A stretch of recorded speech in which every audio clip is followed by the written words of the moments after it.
May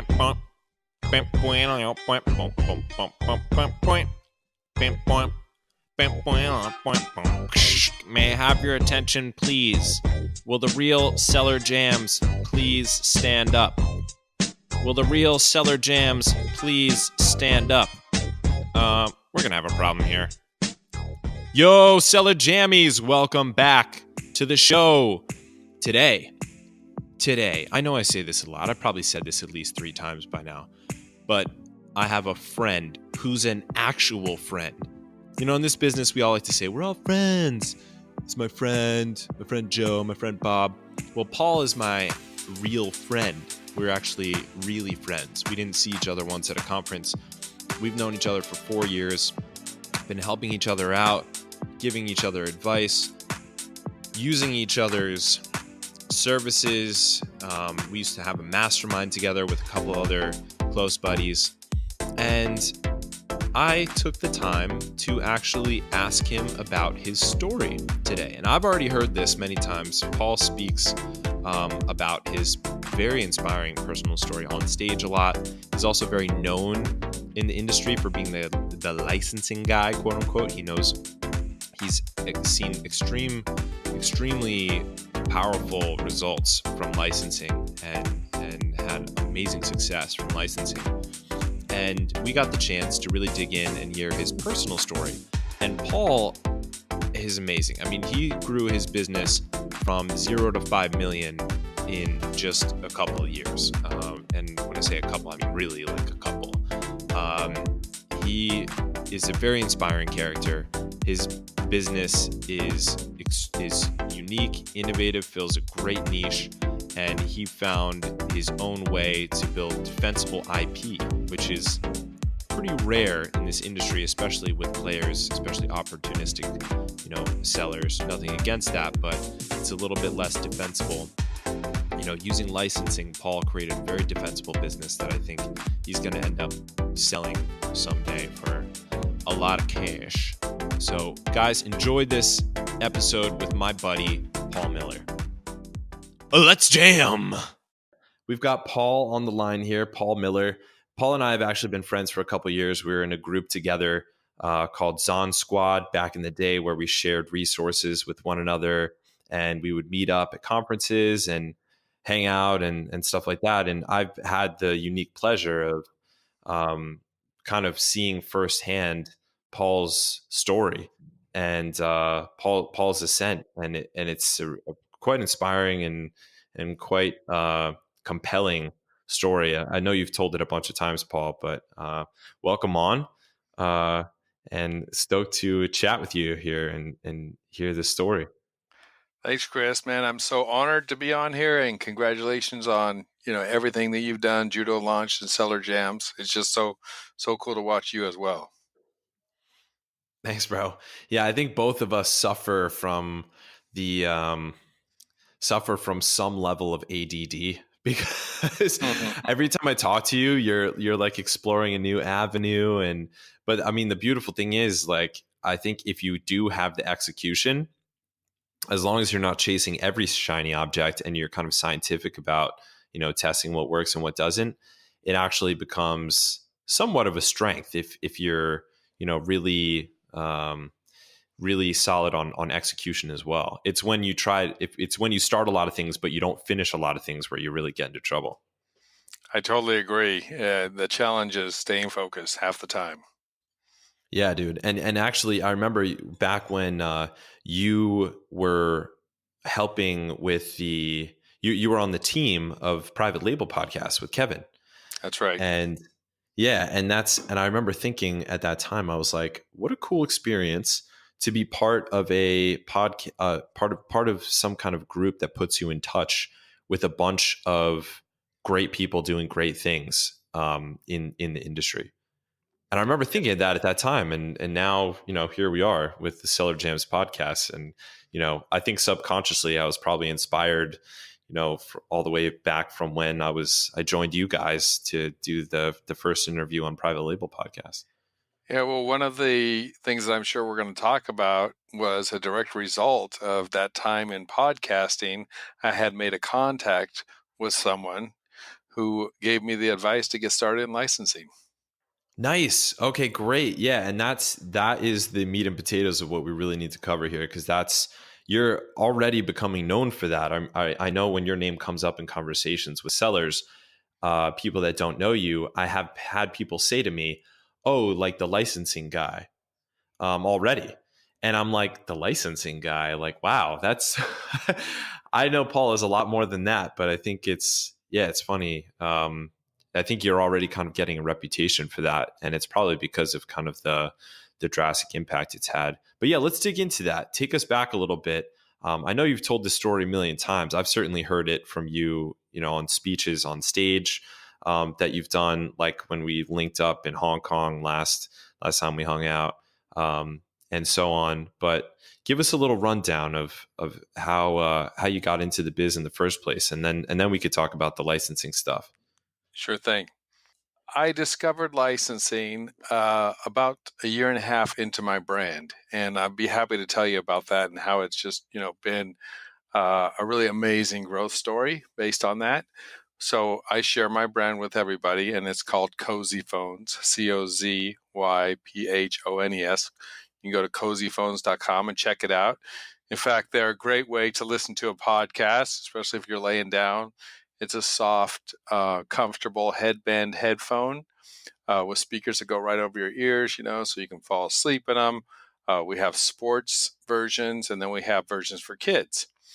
So what happened as I was growing my business and making new different styles, different models, different colors, I once had a photo session with my photographer who put these headband headphones on her daughter, 10-year-old daughter, listening to her tablet, and the kind of a light went off for me, and I was like, wow, this could be a fun product for kids. Oh, So so this is before it was even for kids.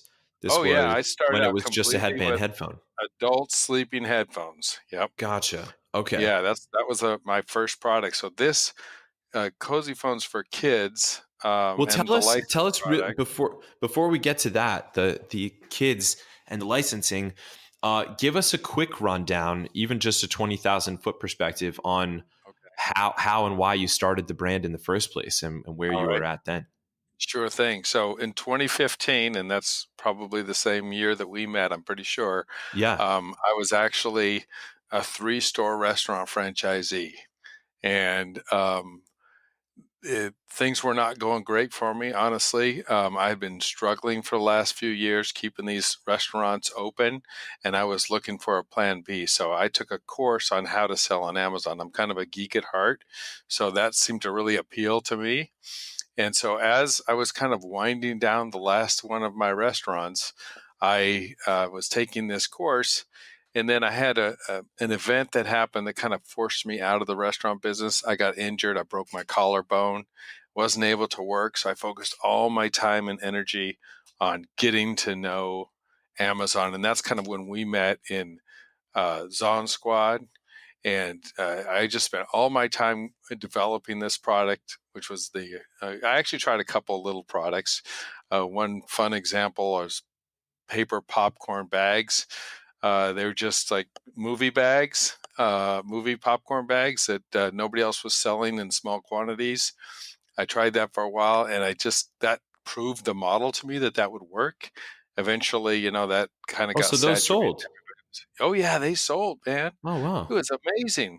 Um, I was just buying them in packs of 1,000 and breaking them into packs of 100 and selling them for $9.99, and the cost of goods was $1.20. So I was loving life. I was thinking, wow, I've sold 10 today. I've made $50 or whatever it was. Wait, so you were It was awesome. fulfilling the orders yourself? No, we'd send them into FBA. Oh, okay, I so you would buy the I packs, bring break them down, send them to FBA, and then Yeah, and I get made the Prime. Got it. beautiful listings, with popcorn popping out of the bags and everything.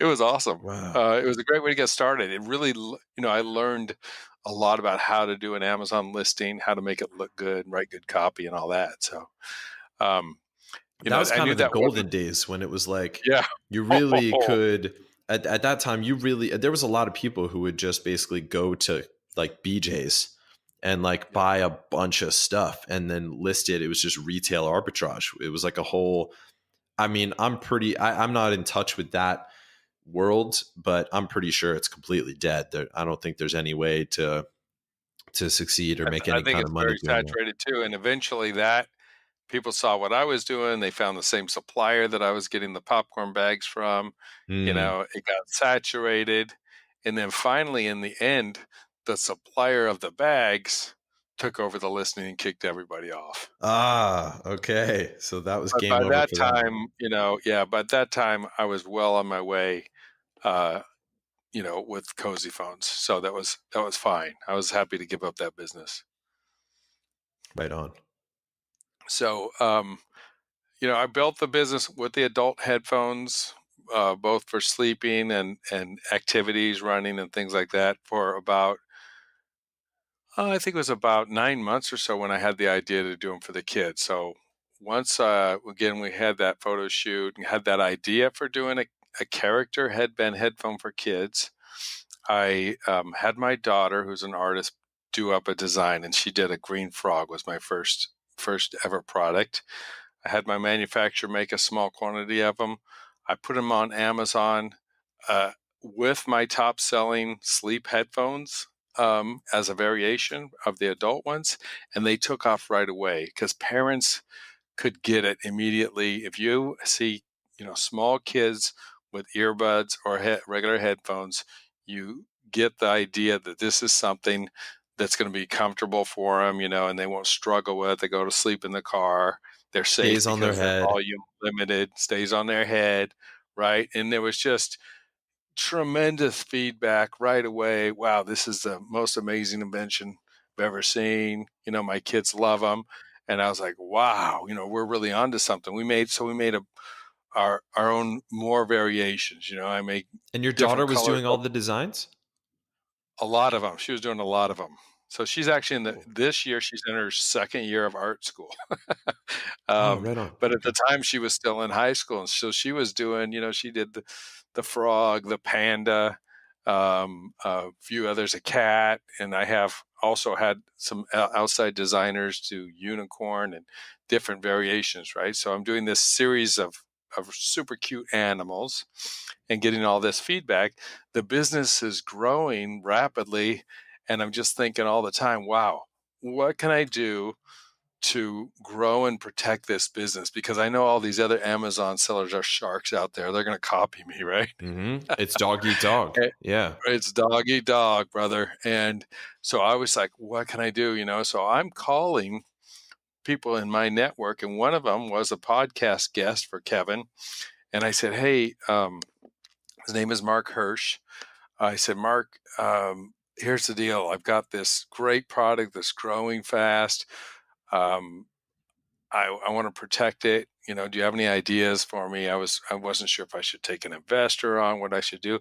He said, if I were you, I would look into licensing. He has some experience from that because his brother is in the entertainment business. And I was like, licensing, what is that? Right? I had no clue, zero. And he says, yeah, I think there's a licensing show coming up in Las Vegas. So that was like in, I don't know, probably February. And in April, there was a licensing show. So I got on the internet, went into lima.org, Lima, Lima.org, signed up for the licensing show in Vegas and created a little profile of my products and what I was looking for. And I connected immediately with a lady who has a book series called The What If Monster. And she's like, oh, at least my monster would look cute on your Cozy Phones. So it was really cool because it's just an entrepreneur to entrepreneur. It's not like I had to Mm. go pitch Disney or something like that. And I'm like, cool, I'll try it. How many fans you got? Oh, she's got 10,000 fans. And just on Facebook and big email list, because basically she's an influencer, right? She's got this series of children's book, top selling author, and she's got this audience that loves her property, which is the What If Monster. So we immediately went to work. We made a version of the What If Monster on our headband, had a real simple boilerplate licensing agreement where I would give her a percentage of sales as a royalty. And we came out with this product, and then she promoted it for me to her audience, which is amazing, right? And that's really what licensing is you're basically renting someone's IP or character or Hmm. property, however you want to say it, to put on your product. So that became, really How big successful. was her audience? Honestly, at the time, it was only about 10,000. I'm sure there's much more Was than that an that, email but she list was or really, really engaged and connected with them. She has email list and Facebook, email and Facebook? right? Okay, gotcha. Cool. Not to mention the monster was super cute. So just having the monster version out there, even if you didn't know Oh, dude. who it was, and we're saying, what if monster in the listing? So she's also getting brand building from that, right? Yeah, So it works both ways. The licensor gets exposure on their brand, and you're renting that brand to put it on yours. So exactly. it was amazing. It was amazing success.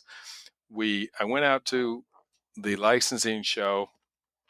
I didn't know what I was doing, like making meetings. I was trying to make meetings with Disney and PBS Paul, and all these other give us folks. some kind of idea. I know you probably have your own confidentiality agreements and stuff, but what just so people understand like some general ideas of the economics, what kind of royalties do you pay out to these licensors per? So it varies greatly, and we'll talk about my free course where I explain a lot of that stuff.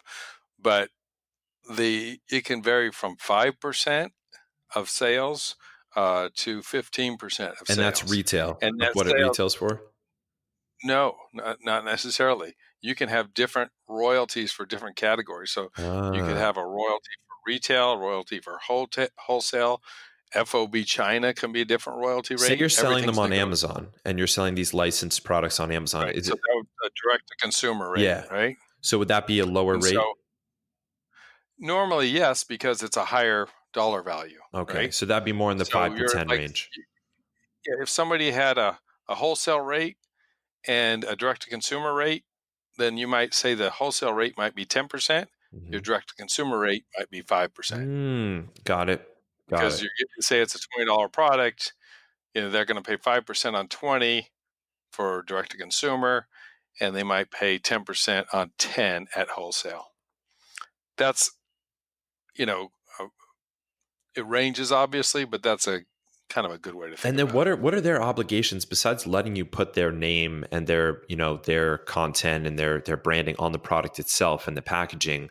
Are there other obligations in the agreement that you have with them that like, does it say, hey, you have to share this with your audience, with your Facebook list, so on? Or are those just kind of bonuses that are not written down on paper? So it varies greatly and everything's negotiable. So when you're dealing with someone who's maybe has a smaller property like a what if monster, you can certainly put in a lot of these specifics of what they need to do to promote it. And I would definitely advocate for that. But when you're dealing with a Nickelodeon, which was our first major license, you're not going to get them to agree to doing lots of stuff for you. They Mm, normally have a marketing calendar that they're going to support. Your product is going to be supported, but it's supported in like a bigger way. For example, not they have a direct. marketing calendar. For one thing, they have the number one top preschool TV show, right? So if you've got that, that's a lot of marketing right there. And then they might have another event that they might have is Paw Patrol Live, there's show that tours around the country, and there's opportunities for you to get into on their big events to help cross promote your stuff. But in many cases, with the big licensors, they're not signing up for a lot of marketing obligations outside of their standard marketing calendar. Gotcha. Okay, very interesting. So it's kind of a trade-off. The smaller licensors might be willing to do more for you, like your first one, the what's her face? What if What if monster? monster? Yeah, they might be willing to do Right. more because they're kind of smaller, more agile.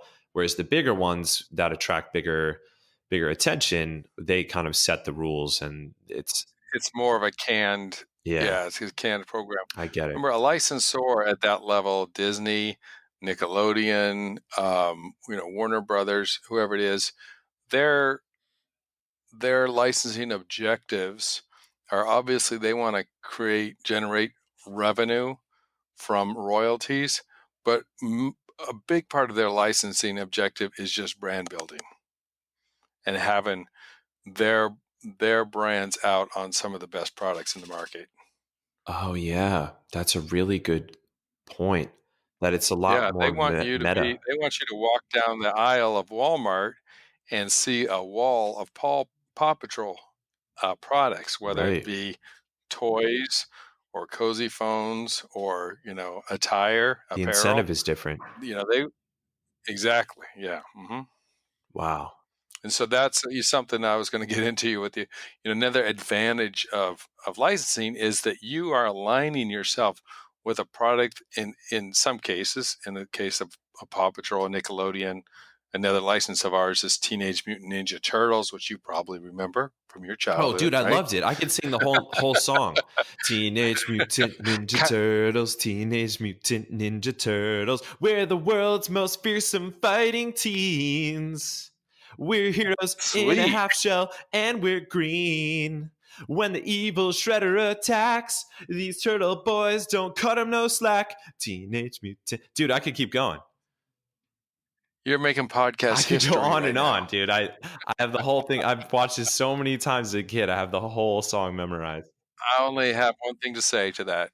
Cowabunga. Cowabunga, dude. My favorite was actually Leonardo. Everyone at school loved Michelangelo, the party guy. I loved the leader with the two swords that could cut bricks in half. That was Yeah. my guy. Leo is my top selling Is Teenage it? Mutant Oh Ninja wow, Turtle yeah. The toys. tides have Yeah. turned. S- So, again, when you're aligning yourself with Teenage Mutant Ninja Turtles and you go to a retailer, for example, and you say, look, I've got a product that'll fit right into your Teenage Mutant Ninja Turtle line, you have a much better opportunity of getting that product into retail, Yeah, right? Because they already know how it sells. If you got a decent product, they know that the brand sells. It's right. Does that product sell? Whether they're pajamas or a toy or a cozy right. phones, right? So it really is door opening for you. Oh, I can imagine. And once you and that's a really important point that like you're highlighting here is that it's you kind of operate at a different level. It's like really puts you in touch with kind of larger forces that are way beyond your immediate control, at which it's kind of scary, but it's also a massive opportunity, as you've seen, because as I'm sure you'll get into after you got into licensing, there was you experienced a really big jump, and it really took the cozy phones to the next level. Absolutely. And then so once again, we start with a small license, and that's one of the things I teach, right? Hey, learn the ropes with a smaller license with less risk, right? Build a case study, then you can, you know, s- Mm, go up the ladder to some of the bigger licensors. I'm not currently a Disney licensee, but that's certainly an objective. We've got lots of new licenses coming out, but by having those case studies, and then by having a Nickelodeon, Paw Patrol and Teenage Mutant Ninja Turtles, we can go to another licensor, and that's a conversation starter right there. right. So you kind of building your portfolio, especially if you have a unique product, gives you an opportunity to to open the Yeah. door with those other As you've, licensors. and I remember that was probably over a year ago now, maybe even close to 2 years ago, where you and I had a conversation about this. I always remember where I am when I have these calls. I was in an airport and I think we were just chatting to catch up because we used to have that kind of private mastermind with you, me, Andrew, Ben, Yep. and that was fun. I loved that. hmm I used to get so hmm much out of that. I would love to get the whole band back together once or twice. But I remember you and I were chatting after one of those, and you were telling me, for my spinal health brand, like, dude, you should, license uh, a chiropractor or, a Dr. Oz 100%. or Or some kind of, right. Find out one of these. Yep. Dr. Oz would be a great yeah, example. So, one of the things that I share with people because they relate to it is licensing is like having the ultimate influencer, right? right. Yeah. It's just kind of it's a different business arrangement. So Dr. Oz is a brand now, right? And you could license that brand. And as obviously the brand is going to look for someone who's established and experienced, has great sales channels, things like that. But that's what you're doing. You're basically, um, you know, you're bringing in the ultimate influencer. You're just paying them in a different way. Right. Yeah, that's such a good way to think about it. And it also allows you to tap into influencers that are not people. It's like Hmm. influencers that are way beyond a person. It's like a whole organization. Like when you're That's right. licensing Paw Patrol, isn't Paw Patrol like, if not the top license, like in the top like 4 licenses in the world right now? Yes, in its category for Oh, dude. preschool. I mean, Absolutely. it's crazy that you guys Yeah. landed that. And honestly, when I first heard of Paw Patrol, because my kids are, as they say, aged out of that brand, I was like, Paw Patrol, what's that? I want to do Yeah, SpongeBob. I know. I'd never heard of it when you said it to me. And then I started working with Jim here at TTPM, and he's Yeah. like, "Oh, dude, you didn't know? That's like the top license, like in this category." Yeah. So I'm super fortunate. I had some really great forward thinking people at Nickelodeon who got it right away. And kudos to them for working with the small guy and getting it out there as my first big license. Great team over Yeah. there. Well, so and that's actually I'd love to hear about that. What are the kind of tactics? Because as you said, or as you alluded to earlier, it's a different motivation we're talking about. It's not just direct, how much capital will this generate through the royalties. There are other incentives at play here. So what is the approach? What is the play as a company, as a brand like us approaching a larger licensor who has, maybe strict requirements? Like you said, you're trying to get Disney. That's probably, I mean, that's like the crown royale, right? What? How do you Right, approach that? exactly.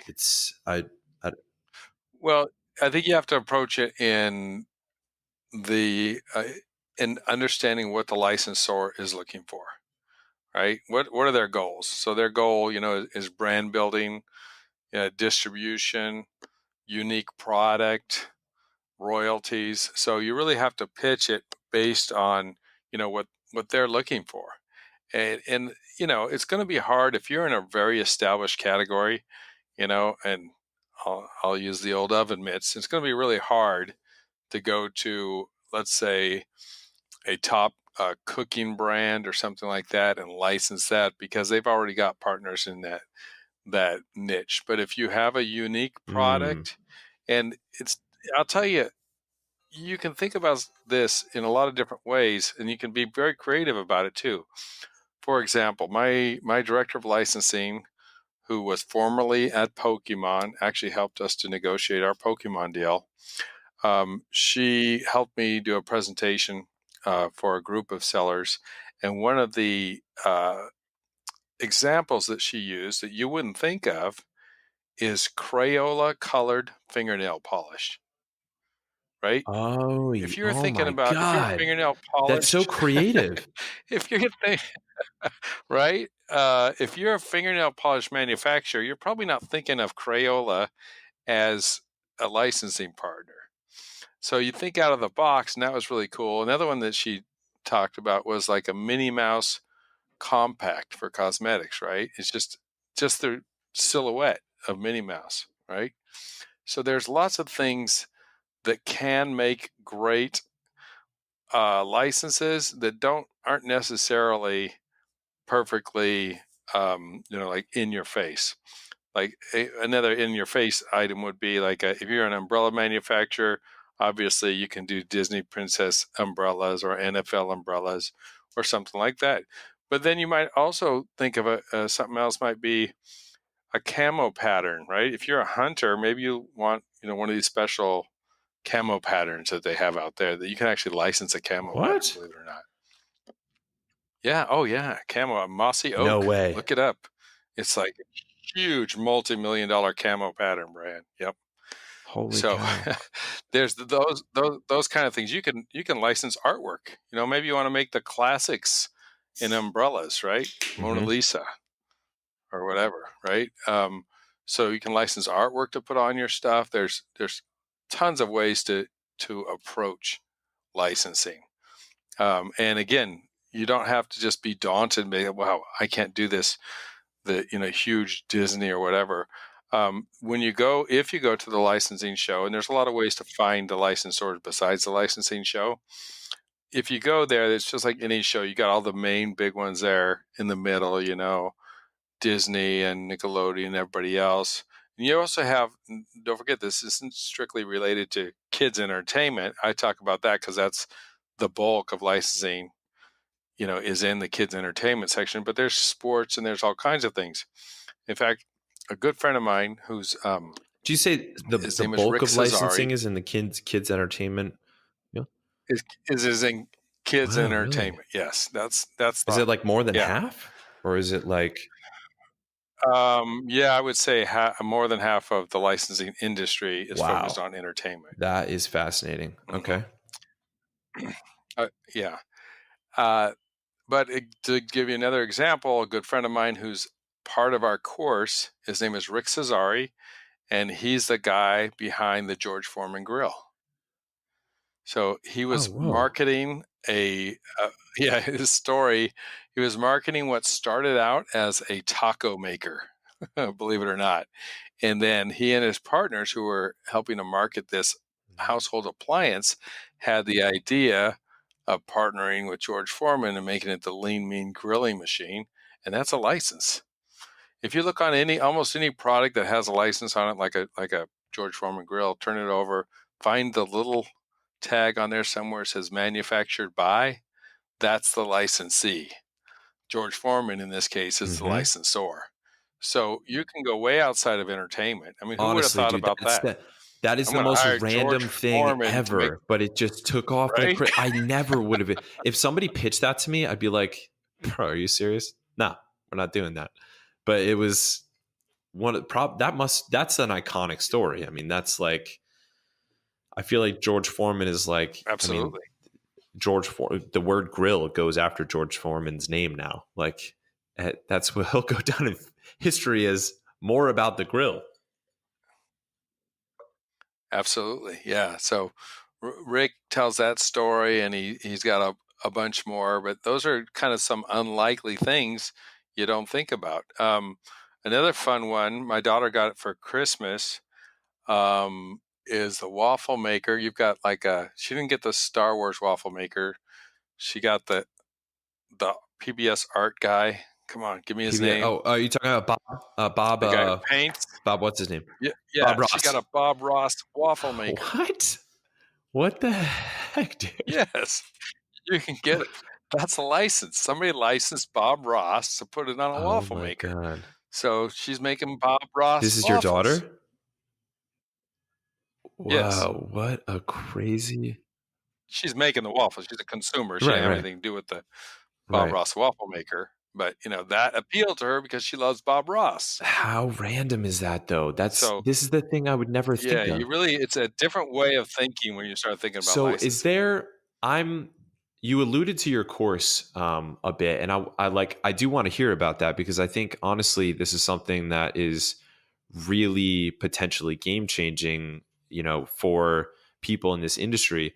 But for like since these things that you're saying to me, I would never think of this. I would literally never think, "Oh, I'm selling a waffle maker. Let me license Bob Ross." Like they're just not equivalent to me. Are there like companies or contractors or like people out there who like do this? Are there like matchmakers in this world where they're like, "Hey, I have licensees and licensors. Let me match them up and make a deal happen." Absolutely. So that was one of my biggest problems when I first started. I didn't know, how the heck do you Yeah, do this? exactly. I searched and searched for someone. I actually found someone on LinkedIn who was a licensing consultant, because finding a consultant who represents manufacturers like us is really hard. Really. There are manufacturers reps who are, like already repping Oh, big for their own companies in brands. retail, Yeah. but for the small people and what we're doing, that was really hard. It took me a long time to find someone that helped me with that first Nickelodeon deal.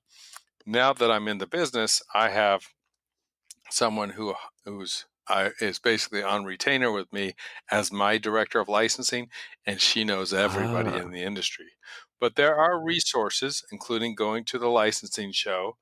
And there's actually an online resource that we partnered with in the course. So when you get the paid course, which is coming up, you also get a subscription to the licensing web source. So you're able to go in there and look up who's the point of contact for this license or that license.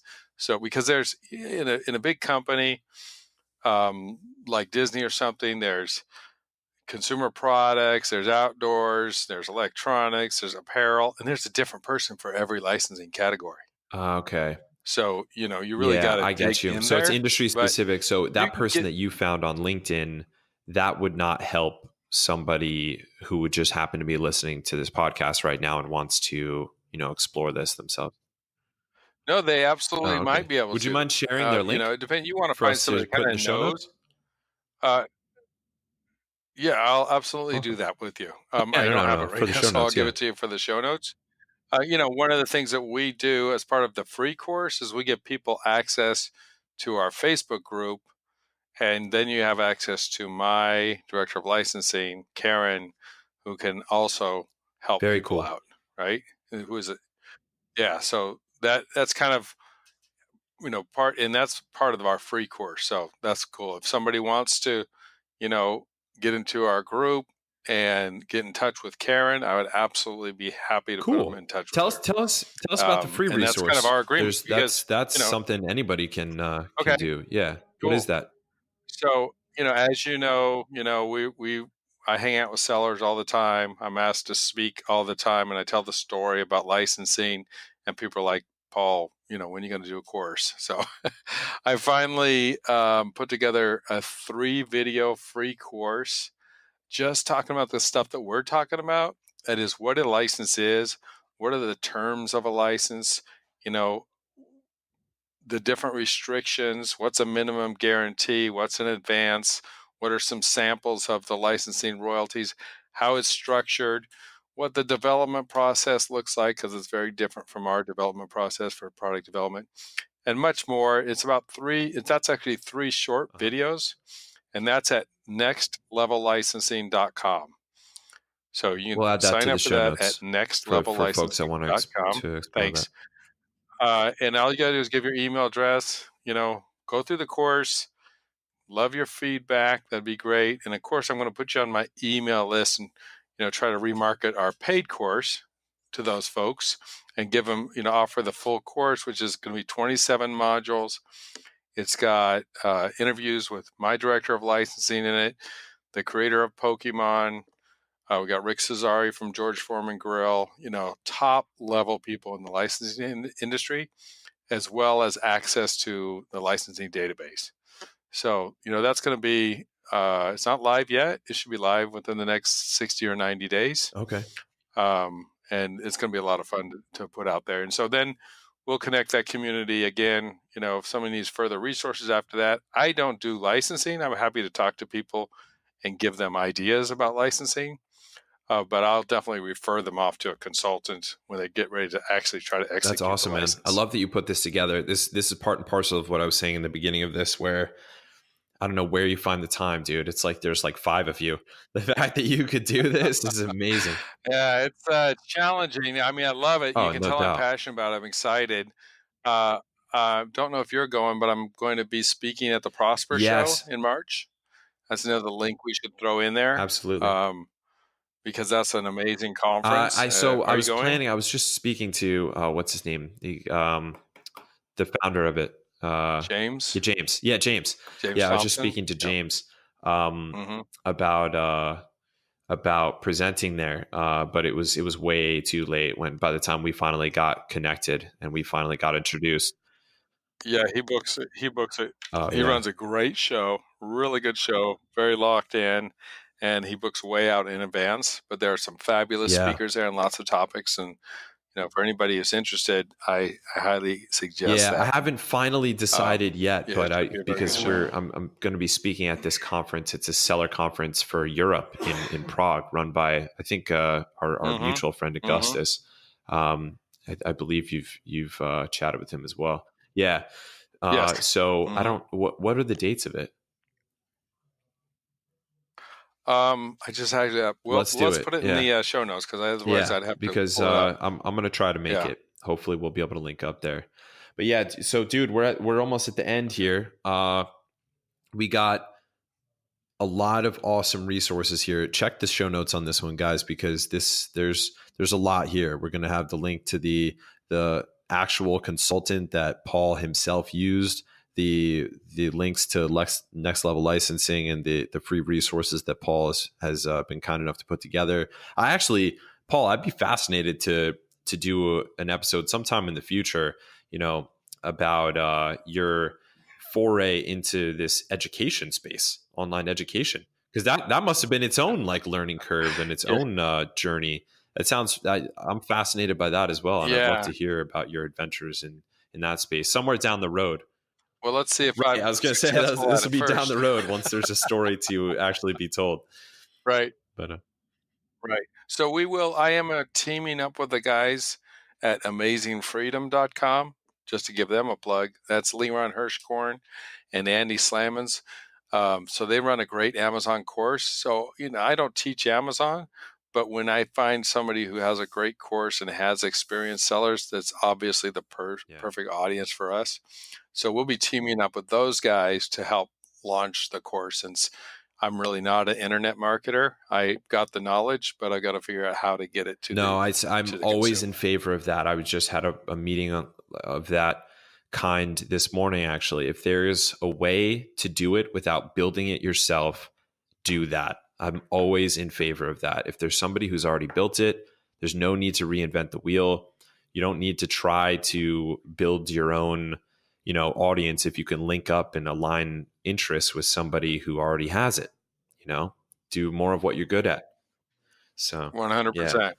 Right Yep. on. Well, Agree. thank you, Paul, for Yep. telling your story, for schooling us on the world of licensing. It's a really amazing story that you have, and appreciate you sharing. And obviously, it's great to chat with you, buddy. Like at any time. So hopefully, we do get to link up. Wow, what a guy! I just love Paul so much. Just a genuine dude. He's quite a few years older than me, but I still feel like him and I could just like hang out and have beers. He's one of those guys. I just want to hang out with him. I want to go camping with him. I wish I'm going to have to reach out to him. Paul, if you're listening to your own episode right now, let's go camping, man. Let's go camping. Somewhere cool. Anyways, guys, thank you so much for sticking around, listening to Paul's story. I hope you loved it. I sure did. I love talking to Paul. I'm going to meet up with Paul again in just a couple of weeks at the Seller Summit, the Global Sources Seller Summit. So I'm excited about that. And you know what, guys?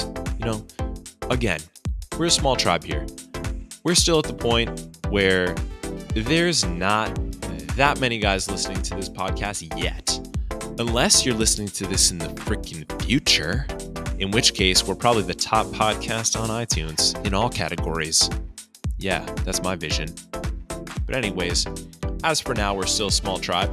If you wouldn't mind giving it a review or a comment, that would be lovely. If you're driving, forget about it, man. Or woman, I don't want to endanger your life here. All right, it's not that important. But if you're sitting on the subway, if your phone is literally in your hand, just give it a review. Give it some stars.